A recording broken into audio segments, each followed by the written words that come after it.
Hope आप सभी लोग जो ये चैनल को फॉलो कर रहे हो, आज आपको बहुत ज़्यादा मज़ा आया रहेगा हमारे साथ व्हाट्सएप कम्युनिटी में निफ्टी और बैंक निफ्टी का एनालिसिस करने के लिए।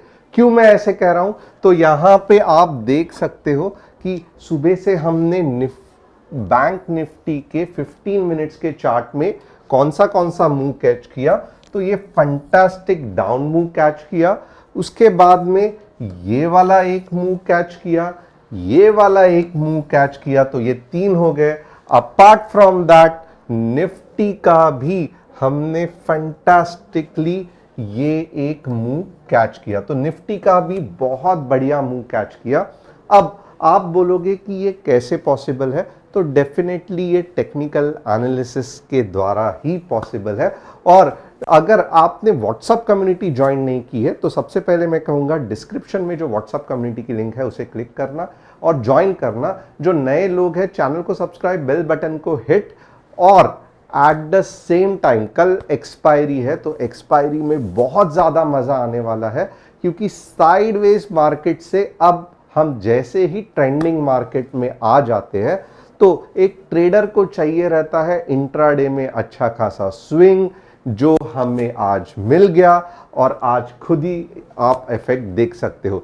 तो जो ऑलरेडी फॉलो कर रहे हैं व्हाट्सएप कम्युनिटी में है, आप मुझे बताना कमेंट करके कि आज जो हमने एनालिसिस किया उससे आपने कितना पैसा कमाया, क्या फायदा हुआ, कैसे हुआ। मैं आप सभी के कमेंट्स पढ़ूंगा, तो डेफिनेटली मुझे कमेंट करके बताना। And eight the same time अगर आप यहां पे देखोगे तो आज कौन से हम 3 स्टॉक्स का एनालिसिस करेंगे। टीसीएस एंड इन्फोसिस का डेफिनेटली करेंगे, क्योंकि नयन जी ने कहा है, 7 टाइम्स रिक्वेस्ट किया है। बायोजी का डिस्टिलर सोम डिस्टिल ब्रेवरीज करेंगे। शुभम जी का रिलायंस पावर करेंगे।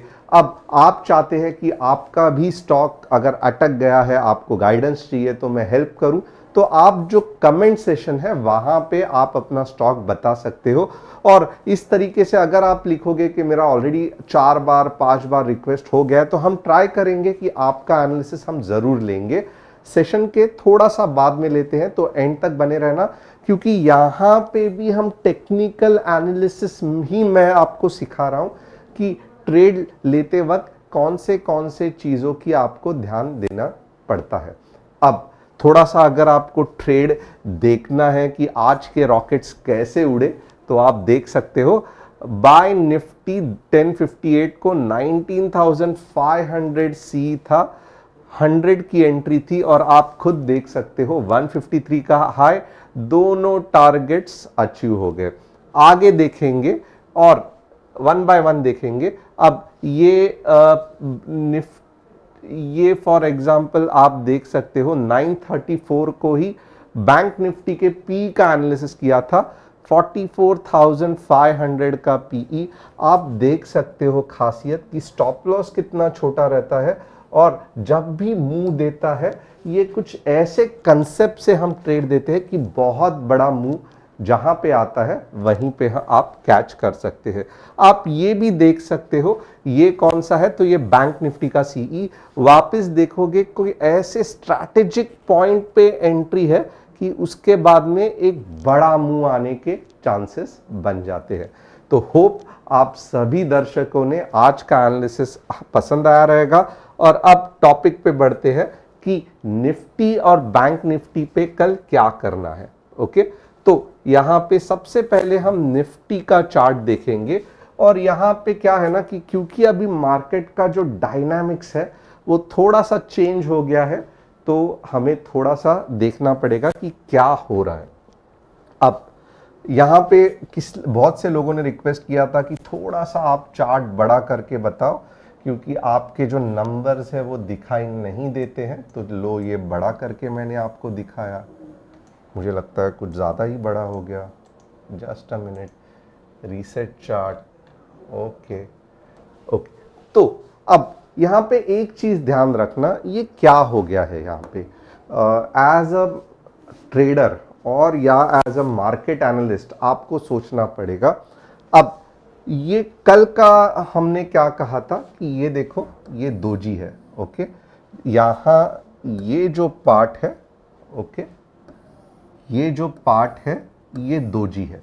ओके, और मैंने ये भी कहा था कि अगर ऐसा मूव है और न्यूट्रल डोजी का पैटर्न है तो नॉर्मली ब्रेकआउट नीचे के डायरेक्शन में होता है। तो यहां पे आप देखोगे ना, एक बहुत अच्छी चीज हो गई कि सुबह ही जो मूव था ना वो नीचे के डायरेक्शन में था। ओके, और आप यहां पे चाहिए तो आवरली में देख सकते हो कि सेम चीज आप आवरली में देखो, यानी कि ये ऑलमोस्ट बड़ी कैंडल विथ आवरली कंफर्मेशन हो गई थी। ओके, अब ये इसमें तो हमने पैसा कमाया, बट इसके बाद क्या होना चाहिए था कि सीरीज ऑफ रेड कैंडल आने चाहिए थे, राइट? क्योंकि इतने तेजी से ब्रेकआउट हुआ है तो सीरीज ऑफ रेड कैंडल आने चाहिए थे। तो जैसे ही ये ग्रीन कैंडल बन गई, हमें समझ गया कि मार्केट अब अच्छा खासा ऊपर जाने वाला है। ओके, तो यही लॉजिक था कि पहले नीचे क्यों लिया और बाद में ऊपर क्यों लिया। कुछ भी मार्केट विदाउट कंसेप्ट नहीं करता है। अब यहां पे एक पता चला हमें कि ये जो दिन की रेड में क्लोजिंग नहीं हुई मार्केट की और एक ग्रीन पिन बार क्रिएट हुई, तो एक चीज मुझे पता चली। यहां पे देखो अब कैसे हम लॉजिक बिल्डिंग करेंगे कि यहां पे कोई तो पावरफुल बायर्स बैठे हैं जो मार्केट को, आप देखोगे ये पिछला लो था, जैसे ही थोड़ा सा नीचे आ गया उन्होंने फट करके एंट्री मार के ऊपर लेके गया। अब ये पावरफुल बायर्स को कौन पावरफुल सेलर्स काउंटर अटैक करेंगे, ये क्वेश्चन मैं आपको पूछूंगा। क्योंकि अगर आप मुझे बहुत दिनों से फॉलो कर रहे हो तो मैं चाहता हूं कि आप सभी लोग सिंसियरली, ओके, मैं चाहता हूं कि आप सभी लोग सिंसियरली इसका सवाल का जवाब देना और आपका लॉजिक बिल्डिंग भी होगा। ये एक पावरफुल बायर्स है। ओके, अब ये मार्केट में घुस गए हैं। अब इनके अगेंस्ट जो टक्कर के सेलर्स है वो कौन से है, थोड़ा सा मैं यहां पे आपको ये करता हूं। क्या वो सेलर्स ए है, क्या वो सेलर्स बी है? ओके, अब मैं आपको लेवल्स चाहिए तो बता देता हूं। क्या वो सेलर्स 19,800 के यहां पे है? क्या वो पावरफुल सेलर्स 19,700 के आसपास है? ये पावरफुल बायर्स को टक्कर देके उनके अगेंस्ट एक रेड कैंडल बनाने की ताकत यहां पे है। पॉइंट नंबर ए 19,700 या पॉइंट नंबर बी 19,800 पे। आप हर एक लोगों को ये क्विज है, ये क्यों कैसे, आपको जितना मुझे एक्सप्लेन करना है आप कर सकते हो, बट आप मुझे बताओ कि मार्केट को रिवर्स करने की ताकत 19,700 ए पे है या 19,800 बी पे है। अगर आप ये सवाल का जवाब ठीक तरीके से दे पाए तो बस आप टेक्निकल की एक एक सीढ़ी ऊपर बढ़ते जाओगे। अब यहां पे आप देखोगे ना, थोड़ा सा लॉजिक के साथ आप कमेंट करना। यहां पे मैं पॉज चाहिए तो लूंगा, मैं कुछ इधर उधर की बातें करूंगा कि आप कैसे चल रहा है। गणपति विसर्जन के मीन्स 5 दिन के हो गए, 7 दिन के हो गए, अब 11 दिन के रहेंगे। तो मुंबई में तो it is a fantastic thing. आप लोगों ने कौन सा गणपति बड़े बड़े देखे, लाल बाग का राजा देखा या आपने फोर्ट का राजा देखा या आपने माटुंगा का जीएसबी का राजा देखा, तो आप मुझे कमेंट करके बताना। But at the same time A या बी का सॉल्यूशन दे देना, मैं इसके लिए रुका हुआ हूं। और अब मैं आगे बढ़ूंगा क्योंकि यहां पे आपको मैंने टाइम दिया है कमेंट लिखने के लिए या आंसर लिखने के लिए। अब थोड़ा सा लॉजिक देखो, ये एक रेजिस्टेंस लाइन है। ओके, ये एक रेजिस्टेंस लाइन है। तो मुझे आप थोड़ा सा बताओ कि आज क्या ऐसे हुआ कि मार्केट एग्जैक्टली वापस चाहिए तो मैं आपको ये दिखा भी देता हूं। ओके,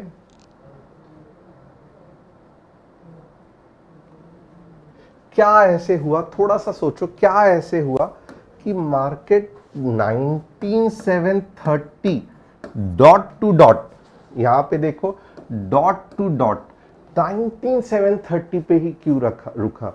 क्यों नहीं ऐसे हुआ कि मार्केट थोड़ा सा और ऐसे कैंडल बनता तो मार्केट का क्या चला जाता? क्यों ऐसे हुआ कि एग्जैक्टली 19730, ना एक पॉइंट आगे ना एक पॉइंट पीछे, 19730 पे ही मार्केट आके क्यों रुका?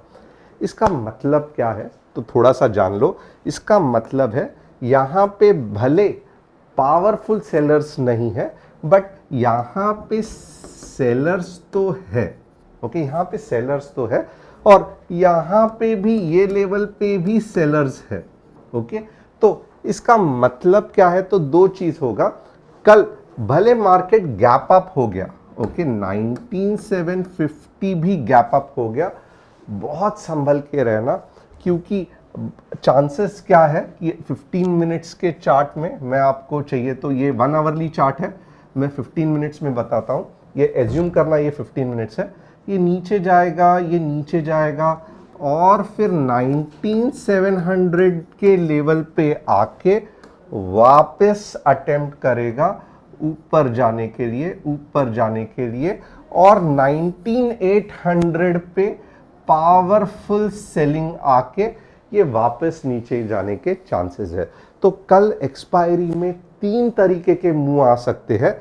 अगर गैप अप हो गया, वापस ध्यान देना, अगर गैप अप हो गया ऊपर जाएगा, 19700 का सेल ऑफ दिख सकता है, थोड़ा सा नीचे आएगा, सपोर्ट 19700 के आसपास है। अब नेक्स्ट क्या होगा कि सपोर्ट लेके अप के बाद जब ऊपर जाएगा, यहाँ पे के सेलर 19700 के खत्म हो चुके रहेंगे, और जो मेन सेल ऑफ पॉइंट है जहाँ पे पूरा मार्केट का आर या पार है वो 19800 है। तो यहाँ पे अगर ये मार्केट डिसीजन सही ले पाया ना, तो यहाँ पे जितना ऊपर चला गया ना, तो आप देखोगे कि कुछ समय के लिए मार्केट और बुलिश रहने के चांसेस है। अब वापस नीचे कब आएगा ये सब अब डिस्कस करने का मतलब नहीं है, बट 19800 इज द पॉइंट जहां पे सबसे पावरफुल सेलर्स है। 19700 के सेलर्स खत्म नहीं हुए हैं, ये याद रखना। क्यों? क्योंकि मार्केट एग्जैक्टली वहां 19731 पे ही जाके रुका। तो मॉर्निंग में भले गैप अप हो गया, थोड़ा सा तो सेल ऑफ आने के चांसेस है जब तक सेलर खत्म नहीं होते।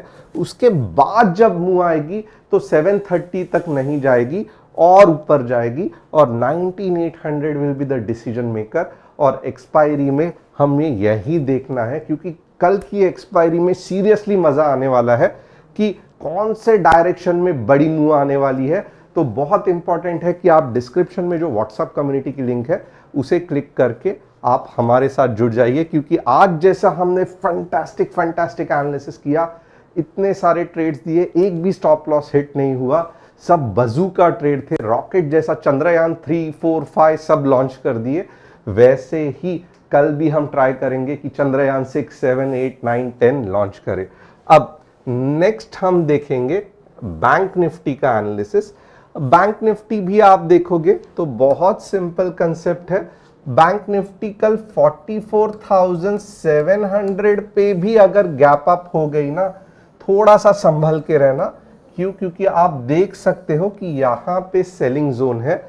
44,700 अगर गैप अप हो गई, और अगर आपको 15 मिनट्स में वापस ध्यान देना कुछ ऐसे कैंडल दिखी, तो मार्केट 44,500 तक आ सकता है। और इसके बाद अगर मार्केट बैंक निफ्टी ऊपर चली गई ना, तो आप एक्सपेक्ट कर सकते हो 44,800 का मूव। तो बैंक निफ्टी का कंसेप्ट देख लेना, गैप अप हो गया, बहुत संभल के रहना, थोड़ा सा भी ऊपर जाएगा, बट ये बहुत ज्यादा सेलिंग प्रेशर है। अभी तक तो क्या किया है मार्केट ने, यहां तक का सफर पूरा किया है, जो भी मुश्किल था, ये अभी तक ब्रेकआउट नहीं किया है। इसको एक नीचे के यहां पे पुल आउट आएगा, उसके बाद में जो मूव आएगा वो 44,800 तक लेके जा सकता है। सेम कंसेप्ट यहां पे भी है, 44,800 या 44,900 पे पावरफुल सेलर्स बैठे हैं। तो कल बैंक निफ्टी के एक्सपायरी में भी बहुत मजा आने वाला है। बैंक निफ्टी के लिए भी आप अलर्ट रहना, और आप मुझे कमेंट करके बताना कि कल हम क्या करें, ज्यादा बैंक निफ्टी का एनालिसिस करें या ज्यादा निफ्टी का एनालिसिस करें। आप जैसे कहोगे वैसे मैं ट्राई करूंगा कमेंट करने के लिए, बट आप बताओ, क्योंकि it depends upon you, right. आपको निफ्टी का मैं एनालिसिस ज्यादा करके बताऊं कल के दिन में तो मैं वो करूंगा, जिसके ज्यादा आएंगे कि आप बैंक निफ्टी का करो, बैंक निफ्टी का करो, तो मैं बैंक निफ्टी का करूंगा। अब बैंक निफ्टी में डेफिनेटली बहुत ज़्यादा पैसा बनता है, बट रिस्की भी उतना ही रहता है। बट निफ्टी का भी अपना एक स्टाइल है, तो आप जैसे कहोगे हम वैसा करेंगे। अब टीसीएस और होगा क्या, ये डिसाइड कैसे करेंगे, हम सब कमेंट्स पढ़ेंगे, राइट। अगर 100 लोगों ने कहा निफ्टी का करो और 300 लोगों ने कहा बैंक निफ्टी का करो, तो डेफिनेटली कल के दिन में हम बैंक निफ्टी का एनालिसिस ज़्यादा करेंगे। तो ये आपका उत्तरदायित्व है कि आप बताओ कि कौन सा एनालिसिस हमें ज़्यादा करना है। अब यहाँ पे देखोगे ना, TCS definitely it's an up trend, यहाँ पे तो कुछ बात ही नहीं है। सिर्फ यही है ना कि सेल ऑफ प्रेशर है और ये चलते रहेगा, ओके। बट आप अगर देखोगे ना टीसीएस में 33,000 का स्टॉप लॉस लेके चलोगे ना, तो मुझे नहीं लगता है कि टीसीएस 400, अगर आप 3,300 का स्टॉप लॉस लेके चलोगे तो मुझे नहीं लगता है कि 4,000 मे बी 2 या 3 महीने में आने में टीसीएस में कुछ प्रॉब्लम है। तो ये टीसीएस का एनालिसिस हो गया। इन्फी का भी मोर और लेस यही एनालिसिस है। इन्फी भी अगर देखोगे नीचे से अब ऊपर उठना चालू हो गई है, तो ये रहा इन्फी का एनालिसिस। इन्फी में भी बहुत सिंपल लॉजिक है। अगर आप 1300 का स्टॉप लॉस लगा के चलोगे तो आज के तारीख में 1600 और उसके बाद में 1800 आना कुछ भी बड़ी बात नहीं है। एट द सेम टाइम चलो अब रिलायंस पावर देखते हैं। निफ्टी ये तो हमने देख लिया। अब Reliance power first of all power stocks are doing fantastic, but ये सही मौका नहीं है। मीन्स भले रिलायंस पावर है, ये है, आई एग्री, बट यहाँ पे आप खुद देख लो ना, इतना बड़ा सेलिंग प्रेशर है, ओके। उसके अगेंस्ट ये सही नहीं लग रहा है। तो ये ऊपर तो जाएगा, वापस 16 तक या 14 तक आएगा, और उसके बाद जब जाएगा तो अच्छा खासा ऊपर जाएगा। तो 16 या 14 सही बाइंग पॉइंट है। नो डाउट अप ट्रेंड में जाने के चांसेस है, बट इतना फास्ट पैसा इसमें नहीं बनेगा। भले आपको लग रहा है 16 रुपया है, 14 रुपया है, बट ऐसे नहीं रहता है।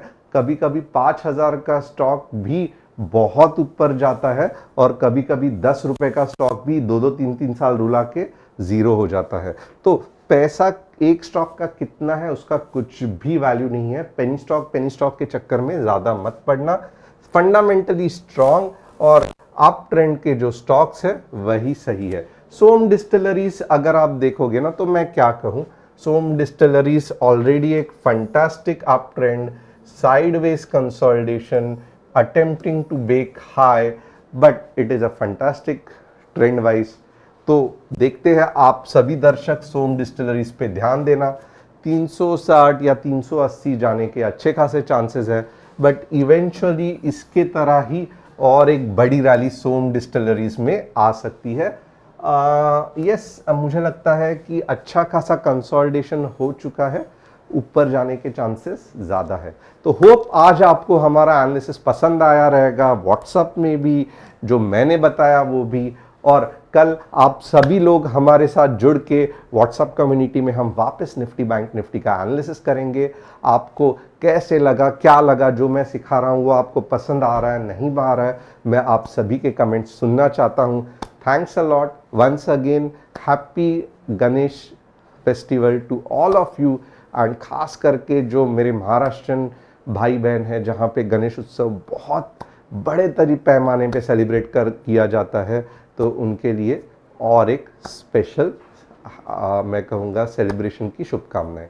Thanks a lot and see you tomorrow with another exciting session.